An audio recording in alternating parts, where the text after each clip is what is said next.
ভারতের বিপক্ষে একে তো যাচ্ছে তাই অবস্থা, তার ওপর একের পর এক চোটে বিধ্বস্ত শ্রীলঙ্কা। টি-20 সিরিজ শুরুর আগেই চোটের কারণে ছিটকে যান 3 পেসার। এরপর সূর্যকুমার যাদবের দলের কাছে স্বাগতিক লঙ্কানরা 3 ম্যাচই হেরেছে।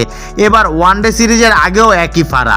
চোটের কারণে আসন্ন ওয়ানডে সিরিজ থেকে ছিটকে গেলেন বড় দুই তারকা মাথিসা পাথিরানা ও দিলশান মাধুশঙ্কা। পাথিরানার ইনজুরি কাঁধে এবং মাধুশঙ্কা হ্যামস্ট্রিংয়ের চোটে পড়েছেন।